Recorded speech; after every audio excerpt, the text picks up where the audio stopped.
Last class में हमने properties of material complete किया था। इस क्लास में हम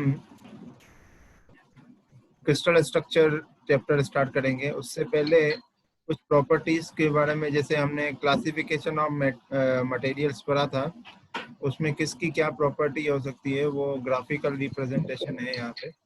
metal, ceramic, polymer and composite, ये मैंने बताए थे आप लोगों को कि ये क्या है। क्लासिफिकेशन ऑफ मटेरियल्स, किसमें क्या क्या आते हैं।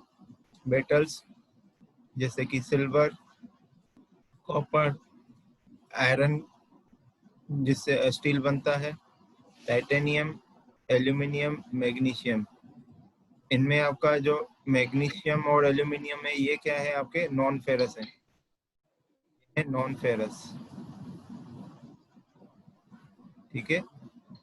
और जैसे ये है आपका, ये फेरस है। जिसमें आयरन प्रेजेंट होता है वो फेरस होते हैं, जिसमें आयरन प्रेजेंट नहीं होता है वो नॉन फेरस होते हैं। ठीक है। और सिरेमिक में जैसे जिरकोनियम ऑक्साइड हो गया, एल्यूमिनियम ऑक्साइड हो गया, SiC, ग्लास, कंक्रीट, ये सब क्या है, सिरेमिक्स हैं। पॉलीमर में आपको सबको पता है PVC होता है, PTFE होता है, PS होता है, रबर होता है, ये सब क्या है, पॉलीमर्स हैं। कंपोजिट्स में आपके वुड वुड आपका क्या नेचुरल कंपोजिट होता है, सबको पता है ये नेचुरल कंपोजिट होता है, इसको कंपोजिट बनाया नहीं जाता है। अब इनकी प्रॉपर्टीज है। सबसे पहला ग्राफ देखिए क्या है, डेंसिटी का कोरिलेशन दिखाया है यहाँ पे। डेंसिटी किसकी ज्यादा है, किसकी कम है। अब आप देख सकते हैं सबका, जैसे यहाँ पे रेड लाइन बनी हुई है, जैसे प्लेटिनम की डेंसिटी यूनिट देखो क्या है, ग्राम पर सेंटीमीटर क्यूब, ग्राम पर सेंटीमीटर क्यूब।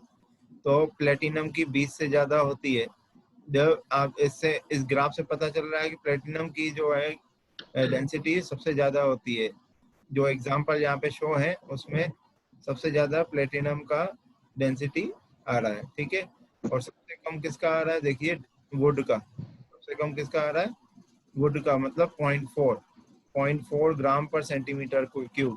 अगर आपको मेटल का यूज करना है कहीं पे भी, और डेंसिटी की बात करें, लास्ट क्लासेस में मैंने डिस्कस भी किया था कि अगर हमें स्पेस में स्पेस में मटेरियल का यूज करना है तो एल्यूमिनियम का यूज कर, एल्यूमिनियम के अलॉय का यूज करते हैं कि नहीं।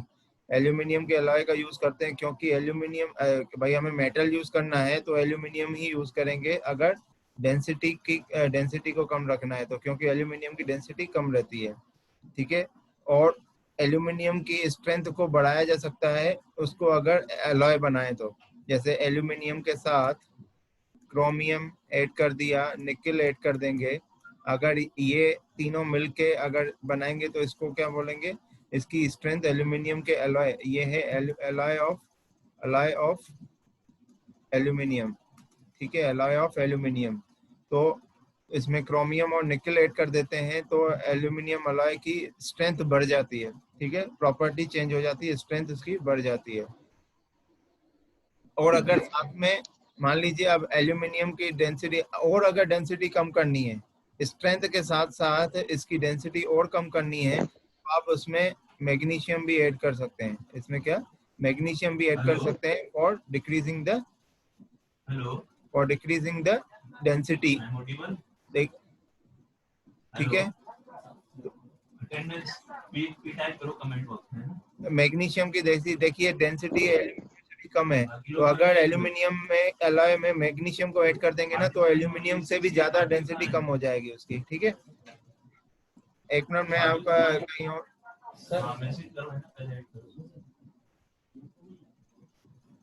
ईयरफोन नहीं है ना सर, आप बाहर जा सकते हैं, मेरी कंटिन्यू चल रही है।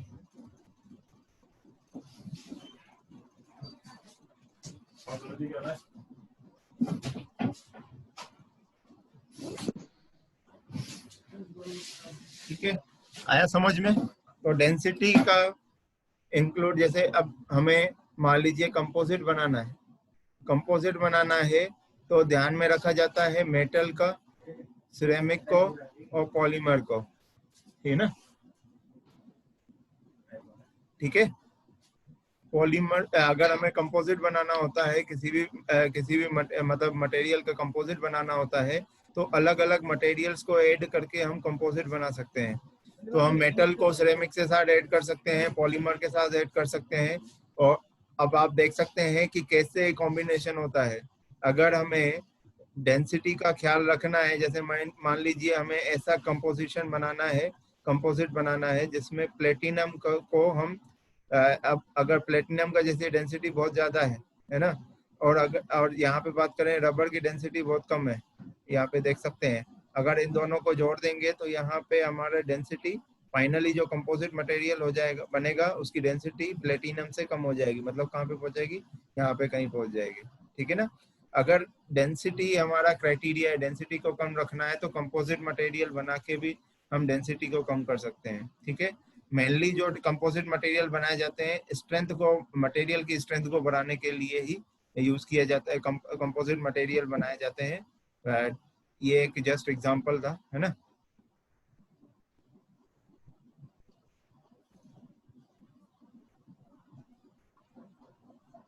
नोट कर चुके हैं आप लोग। ये आपको पीपीटी मिल जाएगी आज। ठीक है, तो इतनी टेंशन लेने की जरूरत नहीं है, सब कुछ नोट करने की, ग्राफ बनाने की जरूरत नहीं है आप लोगों को। जस्ट जो आपको एक्स्ट्रा चीजें दिख रही हैं इस पीपीटी के अलावा, वो आप नोट करें, बाकी कुछ नोट करने की आपको जरूरत नहीं है। ठीक है।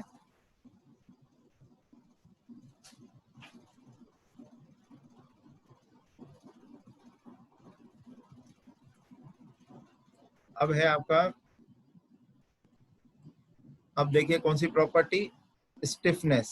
ये देखिए स्टिफनेस प्रॉपर्टी, स्टिफनेस जिसको अपन जिसको अपन कोरिलेट कर सकते हैं इलास्टिक या फिर यंग मॉड्यूलस के साथ भी कोरिलेट कर सकते हैं। जैसे ही मतलब बिल्कुल दोनों इंटरकनेक्टेड प्रॉपर्टीज हैं। जैसे स्टिफनेस प्रॉपर्टी बताती है अगर किसी किसी की स्टिफनेस ज्यादा होगी तो उसका यंग मॉड्यूलस भी ज्यादा होगा। यंग मॉड्यूलस आपने पढ़ा होगा, जिसको अपन ई से डिनोट करते हैं। हुक्स लॉ जब पढ़ा था, sigma is proportional to epsilon, तो अगर हम प्रोपोर्शनल हटाते हैं तो वहां पे क्या आ जाता है, ई आ जाता है कांस्टेंट, जिसको अपन बोलते हैं यंग्स मॉड्यूलस। जो ई हो जाता है आपका सिग्मा अपॉन एप्सिलॉन। सिग्मा क्या है, स्ट्रेस, और एप्सिलॉन क्या है आपका स्ट्रेन, है ना। ये आप पढ़ चुके होंगे। तो आप देख सकते हैं स्टिफनेस क्या होता है। अब थोड़ा सा स्टिफनेस भी क्या है, स्टिफनेस आप लोगों के साथ मटेरियल, ये भी मटेरियल की प्रॉपर्टी होती है, वो आपके साथ नहीं डिस्कस की थी शायद, पीपीटी में नहीं थी। तो कुछ और प्रॉपर्टीज ऐसी हैं जो आपकी बाद में आएंगी, ऐसे साथ साथ में आती रहेंगी, उसको साथ में डिस्कस करते रहेंगे। क्वेश्चन एक्चुअली में आपको जो आएगा एग्जाम में, मैकेनिकल प्रॉपर्टीज ऑफ मटेरियल, ऐसे बहुत सारी प्रॉपर्टीज हैं, आप जितने आपको दिमाग में है उतने आप लिखेंगे, ऐसा कुछ नहीं है। जैसे 20 है, 20 मैकेनिकल प्रॉपर्टीज हैं, तो 20 थोड़ी दिमाग में रख सकते हैं आप, 20 नहीं लिख सकते। ठीक है, मैक्सिमम 10 या 12 लिख सकते हो। तो इसीलिए जनरलाइज जो मैक्सिमम यूज होती है मैकेनिकल प्रॉपर्टीज जो हम पढ़ाते हैं, वो जैसे स्टिफनेस भी आप मैकेनिकल प्रॉपर्टीज में लिख सकते हैं। जैसे स्टिफनेस होता क्या है, स्टिफनेस होता है force per unit length, force per unit length, इसकी यूनिट होती है न्यूटन पर मीटर, न्यूटन पर मीटर। ठीक है। एक मीटर आपको कितना स्टिफनेस क्या बताता है, एलोंगेशन बताता है, मटेरियल का कितना एलोंगेशन हुआ। अब 10 न्यूटन फोर्स लगाने पे कितना मीटर आपका एलोंगेशन हुआ, ये क्या बताता है, स्टिफनेस बताता है। ठीक है, स्टिफनेस प्रॉपर्टी। ठीक है ना। तो स्टिफनेस देखिए, जिसमें किसमें एलोंगेशन ज्यादा होता है, जिसमें जिसकी स्टिफनेस ज्यादा होगी उसमें एलोंगेशन ज्यादा रहेगा। जैसे मेटल्स की बात करें, मेटल्स की आप देख सकते हैं, मेटल्स में एलोंगेशन सबसे ज्यादा है, मेटल्स में एलोंगेशन सबसे ज्यादा है एज कम्पेयर टू अदर्स। भी है, सिरेमिक में और मेटल्स में नियर अबाउट सेम है। देखिए आप जैसे देख सकते हैं Al2O3। अब देखिए अगर मैग्नीशियम, सिंपल मैग्नीशियम की बात करें तो उसकी एलोंगेशन कम है। अगर मैग्नीशियम, सॉरी एल्यूमिनियम बात कर रहा हूँ, एल्यूमिनियम है तो उसकी एलोंगेशन कम है। अगर एल्यूमिनियम का ऑक्साइड बनाते हैं Al2O3, तो उसकी क्या है, एलोंगेशन बढ़ जाता है। वो क्या बन जाता है आपका, सिरेमिक बन जाता है। ठीक है ना, आया समझ में। तो ये है प्रॉपर्टीज, जैसे ये कंपेयर कर सकते हैं आप पॉलीमर की। आप देख सकते हैं पॉलीमर में एलोंगेशन सबसे कम है, पॉलीमर का एलोंगेशन बाकी सब मटेरियल से कम है, कंपोजिट से भी कम है। कंपोजिट की तो बात ही ना करें, क्योंकि कंपोजिट इन तीनों से मिलके ही बनता है, कंपोजिट इन तीनों से मिलके बनता है। कंपोजिट एक्चुअली में आप उसको क्लासिफिकेशन में ले ही नहीं सकते उसको, कंपोजिट मटेरियल को, क्योंकि कंपोजिट बनता है इन तीनों से, मेटल, सिरेमिक, पॉलीमर से, ठीक है ना। तो आप देख सकते हैं यहाँ पे, अब इन दोनों को कंपेयर करें, जैसे इन दोनों को कंपेयर करें, इन दोनों से अगर मेरे को कंपोजिट बनाना है तो देखो कंपोजिट के जो प्रॉपर्टीज है इन दोनों के बीच में आ रही है कि नहीं आ रही। अगर मैं इसका SiC को ऐड करूं PVC के साथ तो फिर हमें एक कंपोजिट मिलेगा कोई, ठीक है। तो उसकी प्रॉपर्टी क्या हो जाएगी, चेंज हो जाएगी, उसकी स्टिफनेस चेंज हो जाएगी, ठीक है। और यूनिट भी यहाँ पे लिखी हुई है, यूनिट आपका क्या है यहाँ पे लिखा, यूनिट शायद नहीं लिखा हुआ है, इसलिए यूनिट इसलिए नहीं लिखा हुआ है क्योंकि यहाँ पे यंग्स मॉड्यूलस को इंक्लूड किया है। यंग्स मॉड्यूलस की कोई यूनिट नहीं होती है, पर स्टिफनेस की यूनिट होती है, आप लिख लें इसको, स्टिफनेस की यूनिट होती है न्यूटन पर मीटर, ठीक है।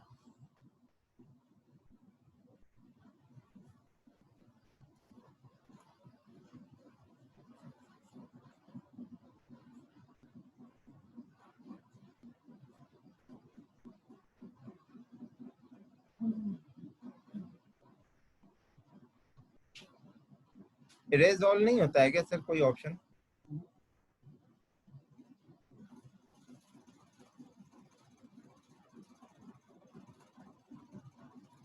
तीसरी प्रॉपर्टी है स्ट्रेंथ। देखिए तीसरी प्रॉपर्टी है strength, for example tensile strength, tensile strength. और स्ट्रेंथ की जो जो यूनिट होती है, स्ट्रेंथ हमेशा आपको कभी भी आपको मिलेगा स्ट्रेंथ। तो एक्चुअली स्ट्रेंथ की यूनिट तो नहीं बोली जा सकती, स्ट्रेंथ की यूनिट होती है, पर स्ट्रेंथ को कैलकुलेट किया जाता है स्ट्रेस के साथ, स्ट्रेस के अकॉर्डिंग उसको कैलकुलेट किया जाता है। जब भी आपको क्वेश्चन में दिया रहेगा कि टेंसाइल स्ट्रेंथ, क्वेश्चन में अगर दिया रहेगा लिखा हुआ है टेंसाइल स्ट्रेंथ, तो कोई भी टेंसाइल स्ट्रेंथ दी रहेगी तो 500 मेगा पास्कल, जिसको अपन कहते हैं न्यूटन पर mm स्क्वायर भी कहते हैं, न्यूटन पर mm स्क्वायर, ये किसकी यूनिट है, ये स्ट्रेस की यूनिट है। स्ट्रेंथ एक कांस्टेंट टर्म है, स्ट्रेंथ एक कांस्टेंट टर्म है, मतलब 500 बोला है तो वो 500 ही रहेगा, 500 से कम या ज्यादा नहीं होगा। स्ट्रेस की बात करते हैं तो वो डिपेंड करता है फोर्स और एरिया पे। जो स्ट्रेस की बात करते हैं, स्ट्रेस की बात करते हैं वो फोर्स और एरिया पे डिपेंड करता है कि वो 100 आएगा कि 200 आएगा कि 300 आएगा। तो मैक्सिमम वैल्यू बोला जाता है कि maximum value of stress is equal to कहलाता है आपका स्ट्रेंथ। वो क्या होता है, स्ट्रेंथ। तो स्ट्रेस की जो सबसे ज्यादा मैक्सिमम वैल्यू होगी किसी भी मटेरियल की आएगी तो वो किसके बराबर होगी, वो स्ट्रेंथ के बराबर होती है। ये सब आप मशीन डिजाइन में पढ़ेंगे, और स्ट्रेंथ ऑफ मटेरियल में भी ये थोड़ा सा बताया जाएगा, इसके बारे में सर आगे चल के बताएंगे, ठीक है ना। तो आप देखिए स्ट्रेंथ के बारे में हमने थियोरेटिकली हमने पढ़ा है, तो थोड़ा सा न्यूमेरिकली भी आपको बता दिया है ना। तो मेटल्स की देखिए, आप देख सकते हैं मेटल्स में देखो स्टील अलॉय का स्ट्रेंथ सबसे ज्यादा होती है। और कंपोजिट अगर अपन बनाते हैं मेटल और अदर मटेरियल्स का यूज करके अगर कंपोजिट बनाते हैं तो उसकी भी स्ट्रेंथ अच्छी रहती है, 1000 से ज्यादा निकल सकती है, ये देखिए 1000 से ज्यादा हो सकती है, ठीक है। तो मेटल्स में सबसे ज्यादा स्ट्रेंथ किसकी होती है, स्टील अलॉयज की। एल्यूमिनियम अलॉय की, यहाँ पे एल्यूमिनियम अलॉय लिखा हुआ है, अगर एल्यूमिनियम होता है ना यहाँ पे, तो एल्यूमिनियम यहाँ पे कहीं होता, उसकी स्ट्रेंथ 100 से कम होती, स्ट्रेंथ उसकी 100 से कम होती। अगर उसका अलॉय बनाओगे तो स्ट्रेंथ उसकी बढ़ जाएगी, वो क्या है 100 से ऊपर भी पहुंच सकती है, 100 से क्या है इधर भी पहुंच सकती है। मतलब इसकी एल्यूमिनियम का अलॉय जो बनाते हैं उसकी स्ट्रेंथ 700 तक पहुंच सकती है, 700 मेगा पास्कल, 700 मेगा पास्कल तक पहुंच सकती है। आप अलॉय बना के अपना खुद का अलॉय बनाइए। ऐसे एल्यूमिनियम के बहुत सारे अलॉयस बने हुए हैं जो कॉमन अलॉयस हैं, जैसे कि एल्यूमिनियम 2014 अलॉय, उसमें क्या मिला जाता है, एल्यूमिनियम के साथ सिलिकॉन ऐड होता है, ठीक है, एंड कॉपर ऐड होता है, तो उसको बोलते हैं एल्यूमिनियम 2014 अलॉय, ठीक है। ऐसे ग्रेडिंग की हुई है सबकी, ठीक है, ये सब क्या है कॉमन है, ये मतलब स्टैंडर्ड है अलॉय है एल्यूमिनियम के, और आप खुद से भी अलॉय बना सकते हैं, खुद से भी अपना कॉम्बिनेशन बना के अलॉय बना सकते हैं, ठीक है। तो ऐसे मटेरियल्स में रिसर्च होती है, अलग अलग अलॉय बना के। आप देख सकते हैं यहाँ पे भी आप स्ट्रेंथ, पॉलीमर्स की स्ट्रेंथ सबसे कम है, पॉलीमर की स्ट्रेंथ सबसे कम है ना। ये बॉक्स दिख रहा है आपको, सिरेमिक की स्ट्रेंथ पॉलीमर के कंपैरिजन में ज्यादा है। अब देखिए यहाँ पे, ठीक है ना, आया समझ में। तो अभी यहाँ पे जो जिक्र किया गया है वो टेंसाइल स्ट्रेंथ के बारे में जिक्र किया गया है। यहाँ और भी होते हैं, एक तो कंप्रेसिव स्ट्रेंथ भी होता है,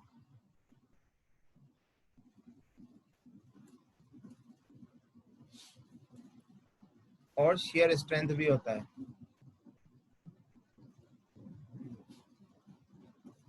ठीक है। किसी भी मटेरियल की आप प्रॉपर्टीज निकालेंगे डेटा बुक से तो आपको 3 स्ट्रेंथ मिलेंगी, टेंसाइल, कंप्रेसिव एंड शियर, 3 तरह की मिलेंगी। तो आपको मशीन डिजाइन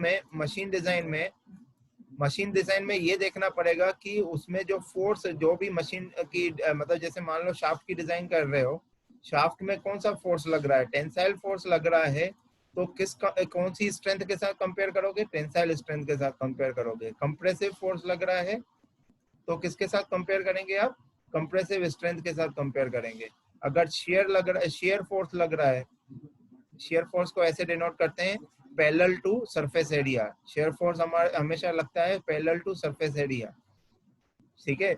जैसे ये आपका बॉडी, ये आपका बॉक्स है, अगर आप बोलेंगे इस बॉक्स पे शेयर फोर्स लगाना है तो कैसे लगाएंगे, ये ऐसे हॉरिजॉन्टल, तो ये कटेगा, कैसे कटेगा, ऐसे, ये ऐसे अलग हो जाएगा,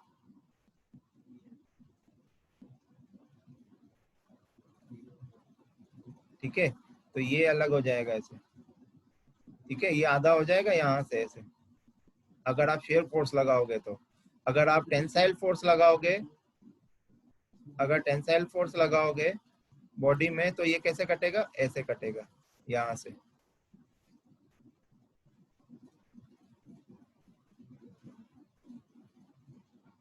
और दूसरा इसका क्या होगा, ये,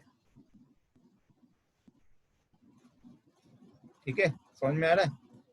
तो टेंसाइल फोर्स लगाने पे या फिर नॉर्मल फोर्स लगाने पे कि आपका मटेरियल का फेलियर कैसे होता है, और शियर फोर्स लगाने पे फेलियर कैसे होता है, ये सरफेस एरिया होता है और ये आपका क्रॉस सेक्शनल एरिया होता है, ठीक है। आया समझ में, आगे बढ़ते हैं।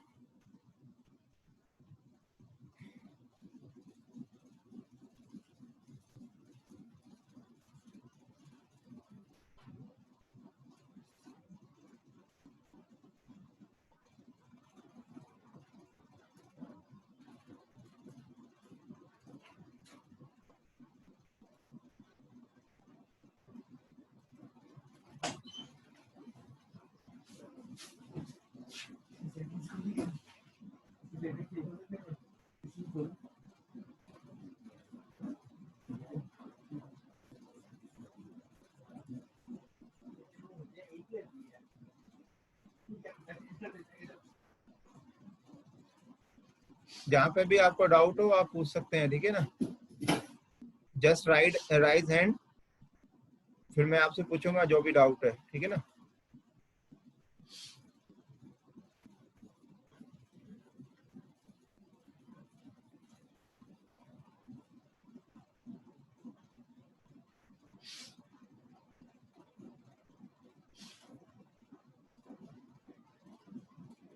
अब स्टार्ट करते हैं क्रिस्टलाइन। अब चैप्टर का नाम है आपका क्रिस्टल स्ट्रक्चर, क्रिस्टल स्ट्रक्चर आपके चैप्टर का नाम है, ठीक है। क्रिस्टल स्ट्रक्चर क्या होता है, क्रिस्टल स्ट्रक्चर किसी भी मटेरियल में, कोई भी मटेरियल है उसमें उसका कुछ ना कुछ स्ट्रक्चर होता है, जिसका स्ट्रक्चर नहीं होता है उसको नॉन नॉन क्रिस्टलाइन कहते हैं, जिसका स्ट्रक्चर होता है उसको अपन क्या कहते हैं, क्रिस्टलाइन कहते हैं, ठीक है। तो यही है क्रिस्टलाइन की डेफिनेशन। देखिए, अगर अलग अलग एटम जो है आपके कुछ स्ट्रक्चर फॉर्मेशन में है बॉडी में, जैसे एक एटम है ये आपका ये आपका स्ट्रक्चर बना रहा है, स्क्वायर टाइप का स्ट्रक्चर मैंने बनाया है एग्जांपल के तौर पे। ये जो है आपके, इसको बोलते हैं स्ट्रक्चर। जब आप इसका माइक्रो स्ट्रक्चर में देखेंगे इसको, तो आपको स्ट्रक्चर अगर दिख रहा है, कुछ ना कुछ स्ट्रक्चर दिखता है माइक्रो स्ट्रक्चर में। आपको स्ट्रक्चर दिखेंगे किसी के भी स्ट्रक्चर माइक्रो स्ट्रक्चर में, सॉरी माइक्रोस्कोप में नहीं दिखता है। माइक्रोस्कोप में आपको ग्रेन बाउंड्रीज दिखती हैं। ग्रेन बाउंड्रीज के बारे में आपको अभी नहीं बताना है।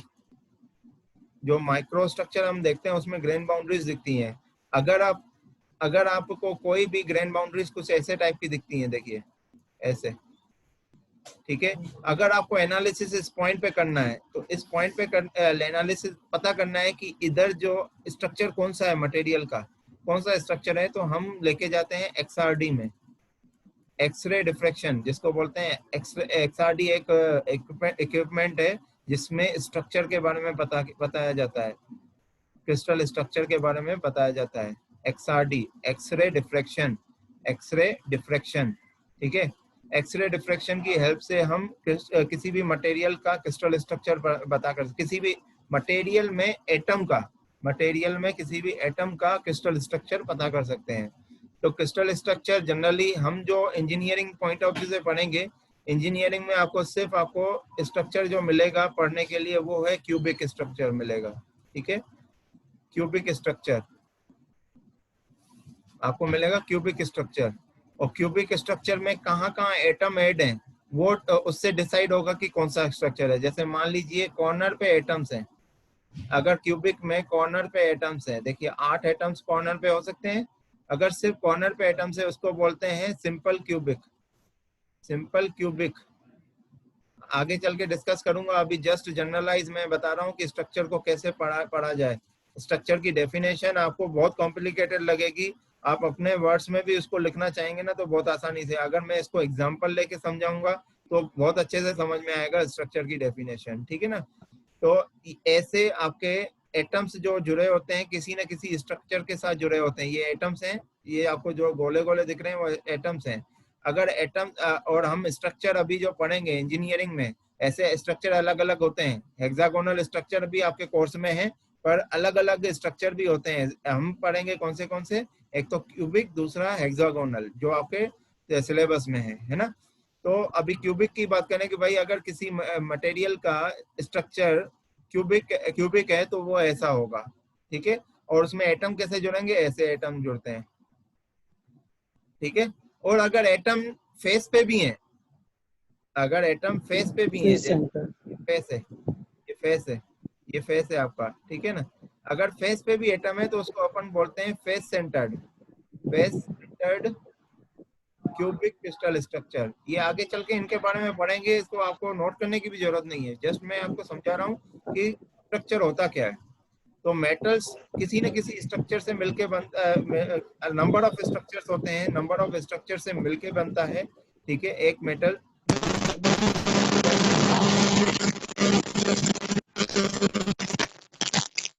अहमद आपकी वॉइस क्लियर नहीं है एक्चुअली,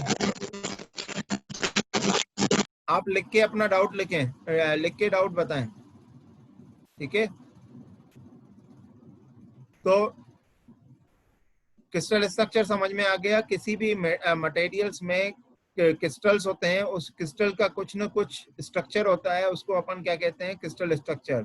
और ऐसे एक स्ट्रक्चर नहीं होता है, उसमें अलग अलग क्रिस्टल्स होते हैं, अलग अलग क्रिस्टल स्ट्रक्चर होते हैं, नंबर ऑफ क्रिस्टल स्ट्रक्चर होते हैं, सेम भी हो सकते हैं, अलग भी हो सकते हैं, ठीक है ना। सेम भी हो सकते हैं, अलग भी हो सकते हैं, उन सब से मिलके एक मटेरियल बनता है, ठीक है। और अगर किसी भी मटेरियल में, जैसे कि ग्लास होता है, एक गिलास दो तरह के होते हैं, जो आपको लास्ट क्लासेस में मैंने बता चुका हूँ। ग्लास दो तरह के होते हैं कि एक होता है नॉन क्रिस्टलाइन होता है और एक होता है क्रिस्टलाइन होता है, ठीक है। ग्लास दो तरह के होते हैं। तो ग्लास भी ऐसे, कुछ ऐसे भी ग्लास होते हैं जिसमें क्रिस्टल स्ट्रक्चर नहीं मिलता है, किसमें क्रिस्टल स्ट्रक्चर नहीं होता है, ठीक है ना। तो उनको बोलते हैं non crystal structure, non crystalline, ठीक है। अब थोड़ा सा डेफिनेशन की ओर जाते हैं। द सॉलिड मटेरियल में be classified according to regularity with which atoms or ion are arranged with the respect of another. मतलब अगर atoms और ions,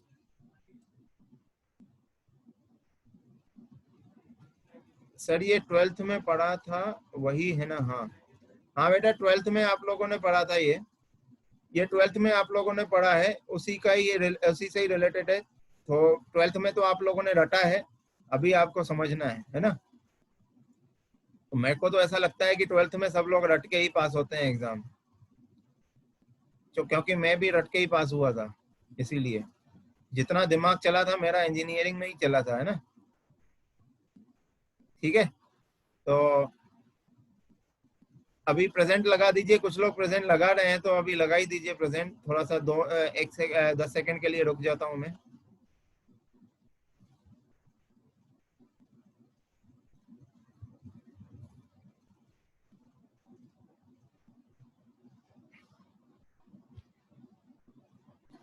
तो जैसा कि डेफिनेशन में लिखा हुआ है, देखिए क्या लिखा हुआ है, रेगुलरिटी विथ विच एटम्स और ions are arrange with respect to another.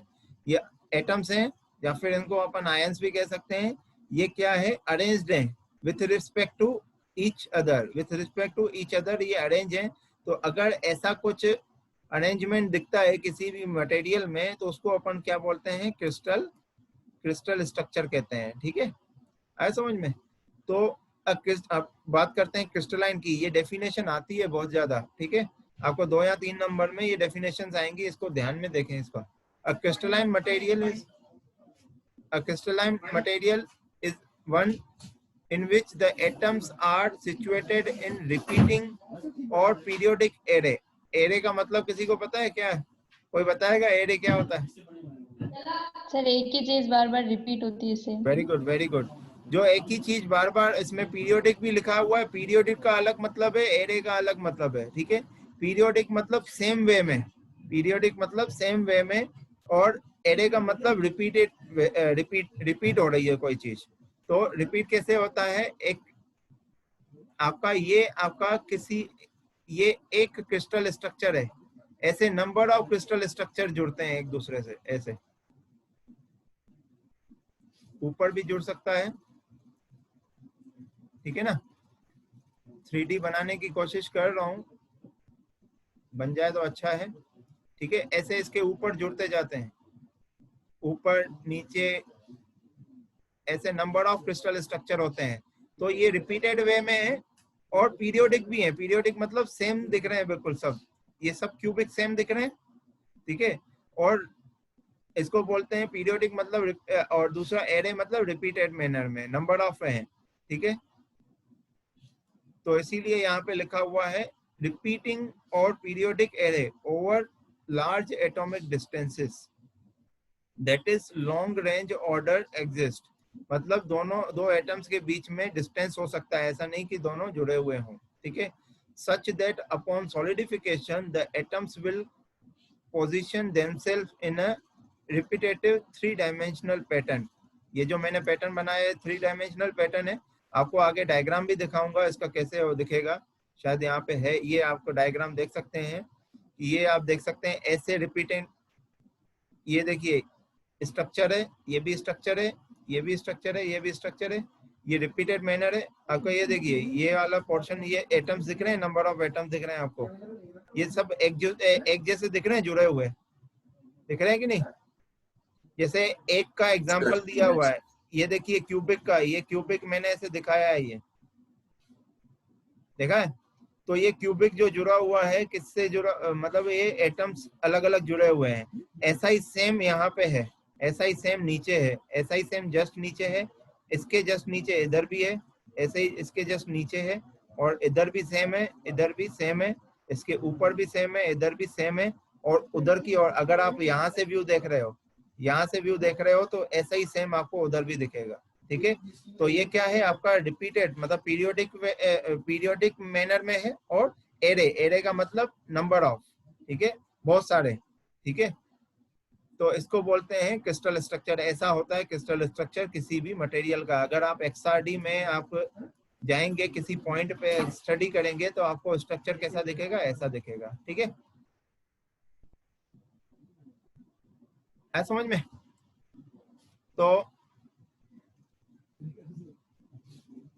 ये समझ में आ गया। ऑल मेटल्स और many ceramic materials and certain polymers form the crystal structure under the normal solidification condition. और क्रिस्टल स्ट्रक्चर कब दिखेगा? जब मटेरियल आपका सॉलिड हो। जब मटेरियल सॉलिड होता है तभी आपका क्रिस्टल स्ट्रक्चर दिखता है, ठीक है ना? सॉलिडिफाई होने के बाद ही क्रिस्टल स्ट्रक्चर बनता है किसी भी मटेरियल का, ठीक है? अब देखिए, ऑल मेटल्स, सभी मेटल जितने भी होंगे सब क्रिस्टलाइन होंगे, सभी के सब क्रिस्टलाइन होंगे। और पर सिरेमिक जो है, मेनी सिरेमिक मटेरियल मतलब मैक्सिमम सिरेमिक मटेरियल्स आपके क्या होते हैं? क्रिस्टलाइन होते हैं। पर कुछ ऐसे हैं जो नॉन क्रिस्टलाइन मिलते हैं, जैसे कि ग्लास जो है नॉन क्रिस्टलाइन। दो तरह के होते हैं, क्रिस्टलाइन भी होते हैं, नॉन क्रिस्टलाइन भी होते हैं। तो जो ग्लास आपका नॉन क्रिस्टलाइन है वो मेनी वाला केसेस हो गया। और सर्टेन पॉलीमर्स, मतलब कुछ पॉलीमर्स भी ऐसे होते हैं जो क्रिस्टलाइन होते हैं, पर बहुत सारे पॉलीमर्स ऐसे होते हैं जो नॉन क्रिस्टलाइन होते हैं, ठीक है? For those that do not crystalline, this long range atom order is absent. मतलब लॉन्ग रेंज एटॉमिक अरेंजमेंट आपको जिस भी मटेरियल में नहीं दिखेगा, एटॉमिक अरेंजमेंट नहीं दिखेगा, उसको अपन क्या बोलते हैं? नॉन क्रिस्टलाइन बोलते हैं, ठीक है? जिसको नॉन क्रिस्टलाइन का दूसरा नाम एमोर्फस मटेरियल। आपको बोला था लास्ट क्लासेस में, बोला था कि मैं एमोर्फस मटेरियल अलग से बताऊंगा। तो एमोर्फस मटेरियल कौन से होते हैं?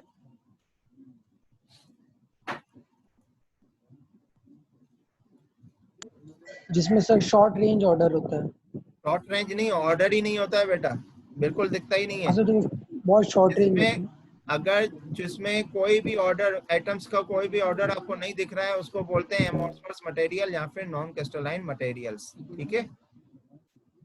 अब आते हैं क्रिस्टल स्ट्रक्चर पे। ये हम पढ़ चुके हैं, अभी बता चुका हूँ, बस डेफिनेशन ही पढ़ना है। इसमें कुछ नया होगा तो बताएंगे। Some of the properties of crystalline solid, properties ये भी आपको बता चुका हूँ, पर फिर से बताऊंगा। Properties of crystalline solid depend upon the crystal structure of the material, the manner in which atoms, ions और molecules are spatially arranged, किस मैनर में अरेंज करते हैं उसकी उस पे प्रॉपर्टीज इन पे डिपेंड करती है क्रिस्टल स्ट्रक्चर पे। इसीलिए जैसे मैंने आपको बताया था कि भाई क्रिस्टल स्ट्रक्चर भी एक तरह की मटेरियल की प्रॉपर्टी होती है, एक तरह की प्रॉपर्टी होती है मटेरियल की, पर बोलते नहीं है प्रॉपर्टी है, पर एक्चुअली में प्रॉपर्टी होती है। क्योंकि अगर जैसे ही आप अरेंजमेंट, एटम्स का अरेंजमेंट चेंज कर देंगे, एटम्स का अरेंजमेंट चेंज हो जाएगा तो मटेरियल की प्रॉपर्टी चेंज हो जाती है, ठीक है? जैसे अपन ने हीट ट्रीटमेंट किया, हीट ट्रीटमेंट करने के बाद क्रिस्टल स्ट्रक्चर चेंजेस हो सकते हैं, मटेरियल में क्रिस्टल स्ट्रक्चर चेंजेस हो सकते हैं, तो उसकी प्रॉपर्टीज भी चेंज हो जाएंगी, ठीक है? इसीलिए हम कह सकते हैं कि क्रिस्टल स्ट्रक्चर एक तरह के प्रॉपर्टी है मटेरियल की, जो डिसाइड करती है क्या, मतलब स्ट्रेंथ है। अगर स्ट्रेंथन मटेरियल है तो क्या स्ट्रक्चर रहेगा मटेरियल का, है ना? There is an extremely large number of different crystal structure, all having long range atomic order. These vary from relatively simple structure for metals and extremely complex one displayed by the some ceramic and polymeric. तो इन्होंने क्या कहा है कि जो metals होते हैं उसमें जो क्रिस्टल स्ट्रक्चर होते हैं वो सिंपल मैनर में अरेंज होते हैं। और जो पॉलीमर और सिरेमिक है, पॉलीमर और सिरेमिक वैसे तो उसमें बहुत कम होते हैं, क्रिस्टलाइन मटेरियल ऐसे होते हैं जिसमें सिरेमिक होता है, सिरेमिक, और उसमें पॉलीमर्स ऐसे कुछ ही पॉलीमर्स हैं जिसमें क्रिस्टल स्ट्रक्चर होता है। पर वो क्रिस्टल स्ट्रक्चर होता है तो वो कॉम्प्लेक्स, बहुत ज्यादा कॉम्प्लेक्स होता है, ठीक है? सिंपल मैनर में नहीं जुड़ा हुआ होता है, वो कॉम्प्लेक्स मैनर में आपके स्ट्रक्चर होता है, ठीक है? तो यहाँ पे बात की गई है large number of different crystal structure. मैंने वही बात की थी कि 1 2 3 4 5 6 ऐसे कितने भी जुड़ सकते हैं, ऐसे नंबर ऑफ क्रिस्टल स्ट्रक्चर जुड़ के आपका क्या है, एक मटेरियल तैयार होता है ना? तो ऐसे जरूरी नहीं है कि सेम है, अलग अलग भी हो सकते हैं। मतलब ये क्यूबिक है तो दूसरा आपका कुछ और भी शेप हो सकता है। पर जनरली हम जो इंजीनियरिंग में पढ़ेंगे उनमें सबका आपका जो रहेगा शेप जो रहेगा सेम रहेगा। अगर ये क्यूबिक दिखा रहा हूँ तो सभी क्यूबिक होंगे, अगर हेक्सागन दिखा रहा हूँ तो सारे हेक्सागन होंगे। हेक्सागन कैसे जुड़ेंगे वो भी कोशिश करता हूँ बनाने की। ये आपका हेक्सागन है, अगर मैं इसको बनाऊंगा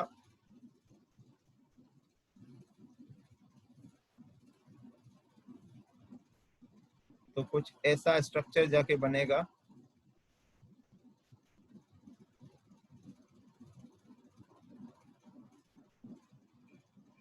कुछ ऐसा ही बनेगा बेटा, हाँ?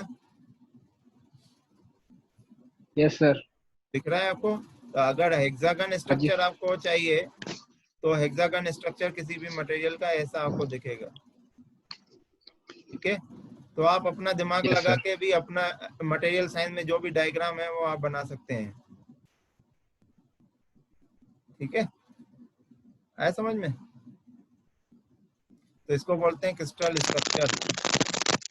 इसमें भी 2 होती थी ना सर, ठीक है, लेयर वाइज आप ए बी सी। आज की क्लास यहाँ तक ही है। कल की क्लास में आप लोगों को कल की क्लास में बताऊंगा क्रिस्टल सिस्टम। क्रिस्टल सिस्टम कल की क्लास में आपको डिस्कस किया जाएगा, क्रिस्टल सिस्टम, जिसमें बात की जाएगी किसके किसके बारे में, एफसीसी, बीसीसी, ठीक है, और एससीसी, ये क्या है इनके बारे में डिस्कस किया जाएगा। ठीक है, आज के लिए इतना ही। Thank you so much. Thank you sir. समझ में आया सबको? Yes, yes sir. सर। कोई भी डाउट हो आप चैट बॉक्स में लिख सकते हैं ना।